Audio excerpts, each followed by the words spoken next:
はい、こんにちは。原田正則です。皆さん、糸編って苦手意識強い方多くないでしょうか。今日は糸編の綺麗な書き方の解説と、あと糸編を使った漢字を使った書道作品の作成過程を見ていきたいと思います。それでは行ってみましょう。はい、それではまず糸編の書き方から説明していきたいと思います。今回は紬という漢字を使って書き方を解説していきます。たまに書いてる時に手を振るような仕草をしてることがあると思うんですけども、完全にこれは僕の手癖みたいなもので、柔らかい筆を使ってる時に振ると穂先がまとまってくれて尖ってくれるんですね。それでそういった動きをしています。本来硬い筆を使ってる時は一画一画きちんと硯のところで穂先を整えるっていう動作が必要になってくるんですけども、柔らかい筆で書く場合は振るという動作でそれを代用している形になります。はい、書き終わったといったところでこれから解説していきたいと思います。まず1ポイント目なんですけども、この一番右端の部分を揃えることです。ここを全て揃えていくことで、糸編の形もそうなんですけども、隣に書く部分を邪魔しないっていうところも大きいです。なのでこの右側の部分に関しては全て揃えるっていうのを意識して書いてみてください。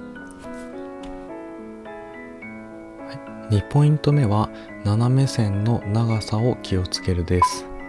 この斜め線、糸編には斜め線が2本出てくると思うんですけど、ここの長さをどっちを長くするかによってかなり印象が変わってきます。これも正解があるわけではないんですけども、できればだいたい同じぐらい、もしくは上の方を長くした方が綺麗に描けます。はい、3つ目のポイントは斜め線、縦線を太めに書いて横線を細く書くです。これはどういうことかっていうと、今書いた部分の話になるんですけども、縦線と横線で太さを変えることで線が均一にならなくなるので、その分メリハリが出てかっこいい字になってきます。これはもう漢字すべてに共通のところなんですけども、縦線は気持ち太めに、横線は細めに書くと綺麗にいくと思います。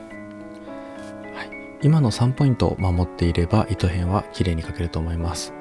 ただこの3ポイントでもどうしてもうまくいかない人のために行書の糸編の描き方を解説していきます。今みたいに下の部分なんですけども、点3つに置き換えることも可能です。こうやって置き換えることで少しバランスが取りやすくなってまとまるかもしれないので、ぜひ試してみてください。はい、ここからは作品作りのタイムラプスになります。書道の場合、絵と違ってずっと書き込んでいくっていう作業がないので、ひたすらいろんな書き方を試して作品を作っていきます。で、今回継ぐっていう字選んだんですけども、継ぐの字の場合、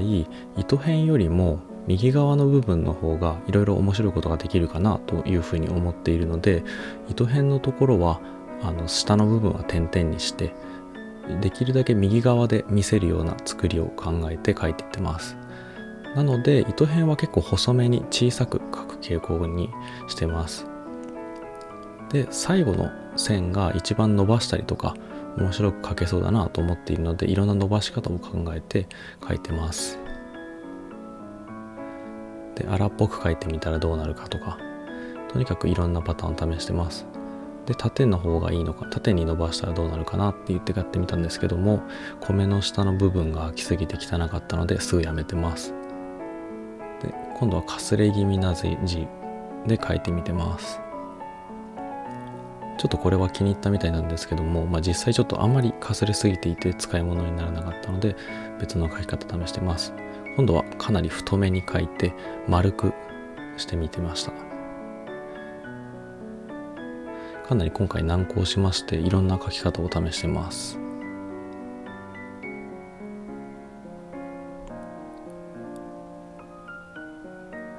これで決まったみたいですね。で、決まったら一度余計な墨は拭いて少し乾かしてから、今度最後にまた金の墨で入れていきたいと思います。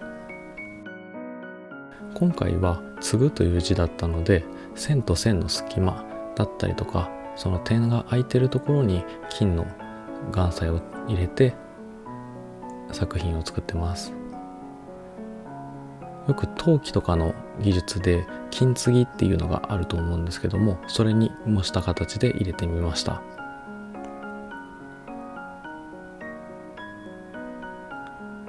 でこれどこに金を入れるかなっていうところはもう本当に感覚になってくるんですけども、全体的に散らすようなイメージでまばらに入れられるように心がけてます。そしてもともと描くときに若干いつもよりも活筆というかかすれている部分を多めにして、その隙間だったりとか寂しいところに金を入れてます。はい、完成です。いかがでしょうか。ちょっと金が入るだけでだいぶ華やかになってかっこいい字になったかと思います。はい、今回は糸編の解説動画となりました。もしこの動画を見てためになったと思ってくれた方は、チャンネル登録と高評価ボタンお願いいたします。